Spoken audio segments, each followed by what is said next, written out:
You try to drown them out with work, with noise, with people who make you forget, even if only for a while. But the silence always returns. And in that silence, you meet your real opponent, not the world, not others, but the mind that refuses to let you rest. I remember my own war vividly. It began on a night that looked ordinary too ordinary. The city outside was asleep, but inside my head, every failure I'd ever buried came alive. Every wrong decision, every missed chance, every word I shouldn't have said replayed like a cruel loop. The more I tried to escape, the louder it grew. I realized then that the mind doesn't need enemies, it creates them. And if left unchecked, it becomes a battlefield where you're both the attacker and the victim. The Stoics knew this long before psychology gave it a name. Marcus Aurelius wrote, "The things you think about determine the quality of your soul." He wasn't talking about optimism or thinking happy thoughts. He was pointing to something deeper. A disciplined mind doesn't chase pleasure or run from pain. It observes both with the same calm authority. It commands itself. And that command, the ability to master one's inner voice, is the foundation of freedom. But no one teaches you how to fight that war. The world tells you to chase success, not to understand yourself. We learn how to speak, but not how to think. We're told to build wealth, not wisdom. And so, we grow into adults with powerful bodies and fragile minds easily shaken, endlessly distracted, constantly at war with our own reflection. I spent years trying to silence my thoughts. Meditation, work, noise, distraction, none of it worked. Because you can't silence what you don't understand. You have to face it, dissect it, and lead it. The mind is like a wild horse. It doesn't obey through force, but through direction. The Stoics understood this. They trained the mind as one trains the body, with repetition, observation, and restraint. The goal isn't to destroy thought, but to transform it, to make it serve, not sabotage. The day I began to practice Stoicism was the day I stopped trying to fix my thoughts. I started watching them, judging less, observing more. I realized that a thought loses its power the moment you stop identifying with it. You are not your anger, nor your doubt, nor your fear. You are the awareness that sees them and decides what to do next. That is what Epictetus meant when he said, "No man is free who is not master of himself." Freedom is not found in circumstances, it's found in composure. That night, when my mind once again turned on me, I didn't run. I sat with it. Every accusation it made, I answered with observation. Every fear, I turned into a question. And slowly, the noise began to lose its rhythm. I wasn't silencing it, I was reclaiming it. For the first time, my mind felt like a tool again, not a tyrant. That's when I realized the world doesn't respect a man who can control others. It respects the man who can control himself.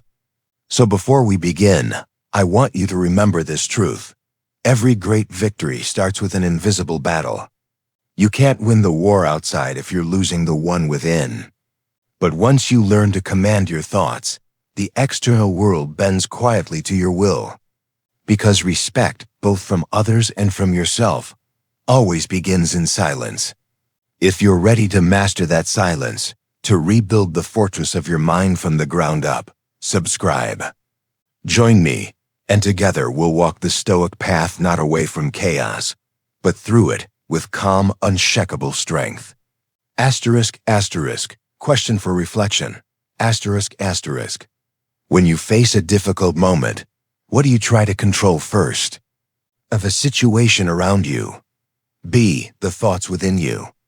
Comment your answer A or B below. Your choice reveals which side of the battle you're fighting. At first, you think you're in control. You tell yourself, I know what I'm thinking. I know who I am. But then, you start to notice the patterns, the same fears repeating in new disguises, the same doubts resurfacing in different voices. It's like realizing the ocean you've been swimming in isn't made of water, but of echoes. Every thought, every worry, every self-judgment, it all circles back to the same root. A story you didn't know you were telling yourself. I remember the first time I caught it. I was sitting in traffic, staring at a red light that wouldn't change, when my mind whispered, "You're wasting your life." It was so casual, so familiar, that I almost missed it. But when I paused, I realized that thought had been there for years, quietly shaping how I lived. It wasn't just traffic, it was every moment I wasn't achieving, every second that didn't look like success. My mind had turned stillness into failure. That's when I understood. Negative thinking doesn't announce itself. It hides inside ordinary moments, whispering in a tone that sounds like truth. The Stoics warned us about this trap. Epictetus said, "Men are disturbed not by things, but by the views they take of them." I'd read that line a dozen times, but it never hit me until that day. The red light wasn't my prison. My perception was. My impatience, my self-criticism, my fear of not moving fast enough, those were the chains. The world was standing still, and so was I, but only one of us was at peace. From that moment, I started to observe my thoughts like a scientist studying a wild animal. I wanted to see their nature, their triggers, their hunger. Some thoughts came from fear, some from pride, others from wounds I didn't even remember receiving. They weren't random.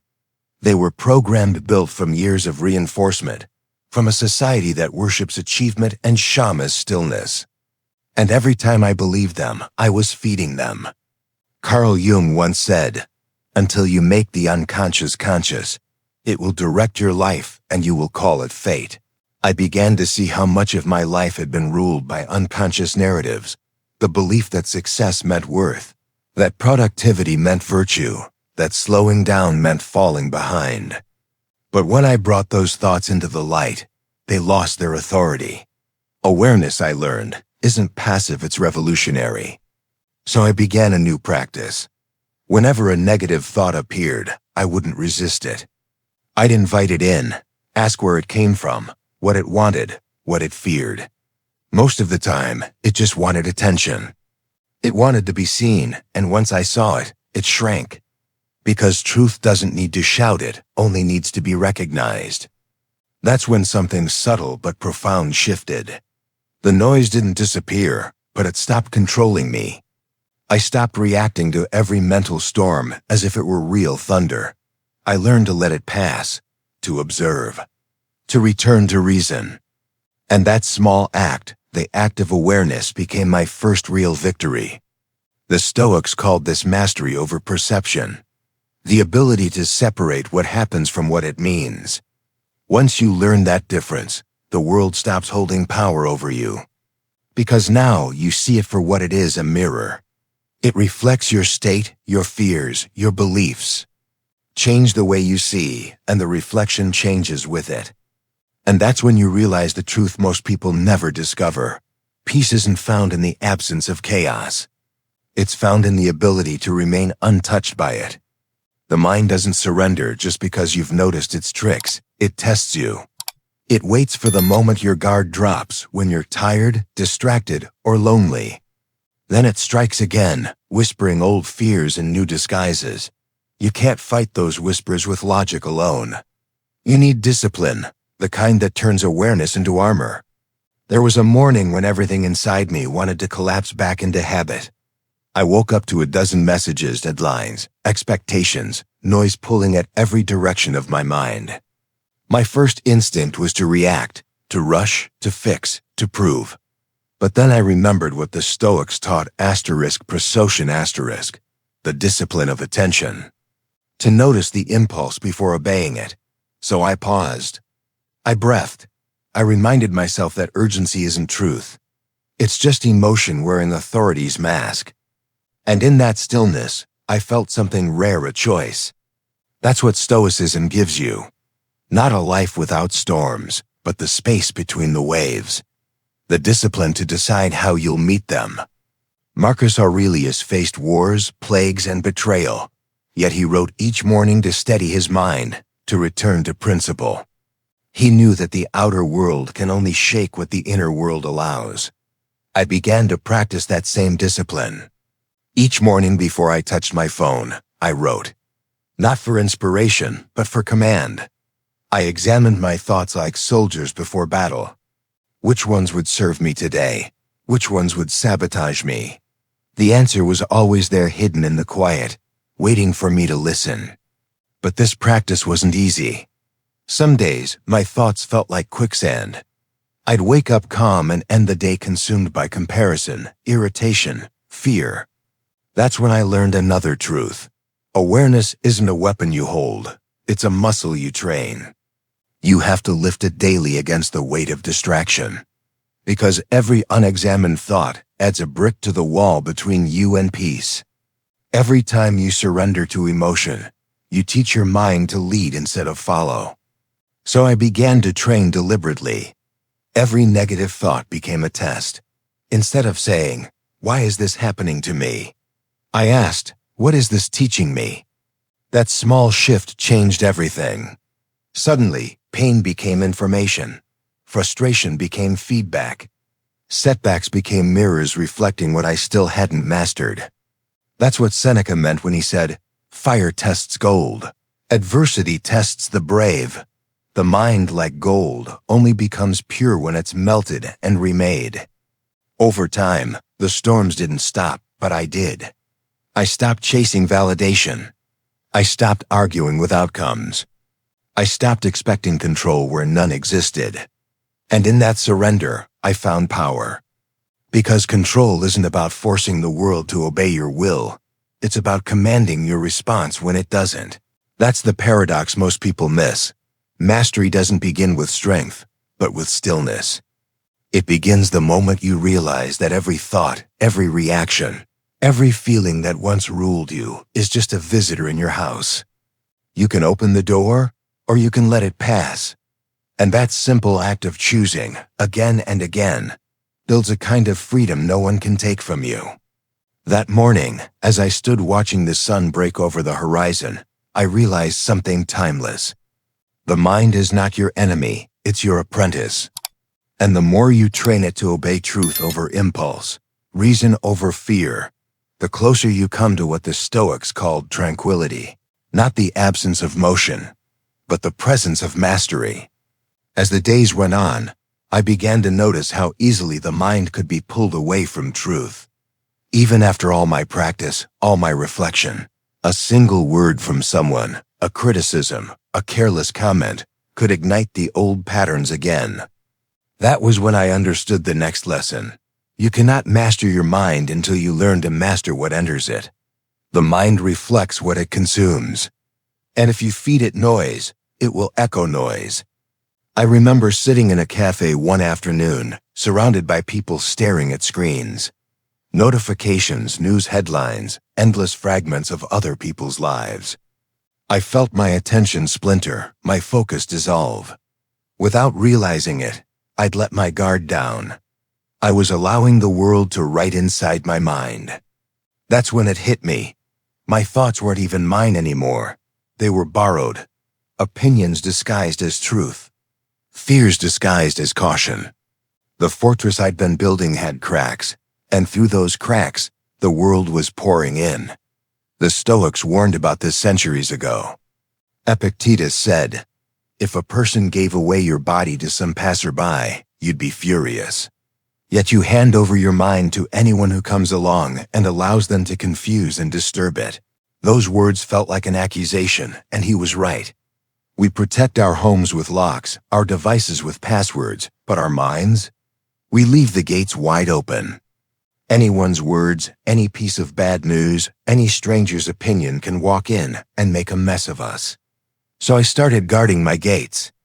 I stopped reaching for my phone the moment I woke up. I stopped letting gossip or negativity dictate my energy.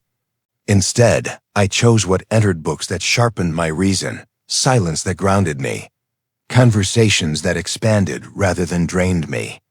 The change was immediate. It wasn't peace I felt, it was power. Because for the first time, I wasn't just reacting to the world. I was curating it. Carl Jung once wrote, "Who looks outside dreams. Who looks inside awakes." I began to see what he meant. Every time I looked outward for meaning, for approval, for validation, For distraction, I drifted. But when I looked inward, when I returned to that still point of awareness, everything became clear. The world was not my enemy. My inattention was. The real battle of life isn't fought in the streets or on screens. It's fought in the few inches between your ears, where perception becomes reality and thoughts become destiny. It's strange, but the quieter my environment became, the louder my mind grew. Silence doesn't erase your demons, it introduces you to them. In that stillness, I met parts of myself I had ignored for years. The insecurity that sought praise, the fear that disguised itself as control, the anger that hid behind my ambition. These weren't enemies, they were messages. Each one revealed what I still hadn't mastered. And the only way to disarm them was not through suppression, but through understanding. That's when I realized that building a fortress mind isn't about isolation, it's about clarity. It's not about pushing the world away, but learning which parts of it belong inside. The Stoics called this the discipline of ascent, the power to decide which impressions you allow to take root. You can't stop the world from knocking, but you can choose who enters. Now, whenever life throws noise at me, I pause. I ask, does this strengthen my mind or weaken it? If it weakens it, I let it go. I return to silence, to stillness, to strength. Because in the end, freedom isn't found in having everything under control. It's found in no longer being controlled by everything. There's a moment every person reaches, the quiet after the noise, when you finally understand that mastery of the mind isn't about control at all. It's about surrender, not to chaos, but to truth. I used to think strength meant never breaking, that the more I resisted pain, the stronger I became. But life has a way of teaching you through cracks. The more I tried to seal them, the more I realized the light only gets in through what breaks. I remember a night when everything fell apart. Plans failed, people left, and every ounce of certainty I'd built turned to dust. I sat there, staring into nothing, angry that the world refused to obey. I'd done everything right, disciplined, prepared, composed, and still, it slipped away. But somewhere between anger and exhaustion, a strange calm arrived, not peace, but clarity. The realization that life never promised fairness, it promised growth. That's when I stopped asking, why me? And started asking, what now? That question changed everything. Because when you stop fighting reality, you start shaping it. Pain became my teacher. Failure became feedback. Every loss became a mirror reflecting what still needed refining inside me. Marcus Aurelius once said, "The impediment to action advances action. What stands in the way becomes the way." I had read that line 100 times, but that night, it finally lived inside me. The obstacle wasn't blocking my path, it was the path. The next morning, I began to rebuild not the world around me, but the one within. I practiced gratitude for every wound that forced me to grow. I stopped seeing my emotions as enemies and began treating them as guides. Each fear, each frustration, each moment of despair, it wasn't weakness. It was instruction. The universe doesn't speak in comfort. It speaks in challenge. Over time, something remarkable happened. The same things that once broke me started to sharpen me. Rejection turned into redirection. Setbacks turned into strategy. Every time I thought I was falling apart, I was actually being rearranged into someone stronger. The Stoics called this amor fati, to love one's fate. To not just accept what happens, but to embrace it as necessary. To look at pain and say, "You're here to make me better." When I began to live like that, nothing could truly hurt me anymore. Because how can you destroy someone who has decided that everything good or bad is fuel? When storms came, I stopped running for shelter. I stood in the rain and learned to see clearly. Pain didn't make me hard. It made me honest. It stripped away the illusions of control and left behind something unshakable: presence. That's what Stoicism ultimately is, not cold detachment, but warm resilience. It's the art of walking through fire without becoming the fire, of holding your center when the world tries to pull you apart. And once you taste that strength, you never go back. You stop chasing a perfect life and start living a powerful one. So if you're listening to this and you're tired of fighting yourself, stop. Don't numb the pain. Don't drown it. Face it. Study it. Let it forge you. Because one day, you'll look back at what tried to break you and realize it was shaping you all along. And when that day comes, remember this moment. Remember this voice. Remember that everything you need is already within you, waiting to be trained, tested, and awakened. If this message resonates with you, if you're ready to build that strength from within, then stay with me. Subscribe. Join this journey. And together, we'll keep turning every storm into a lesson, and every lesson into power.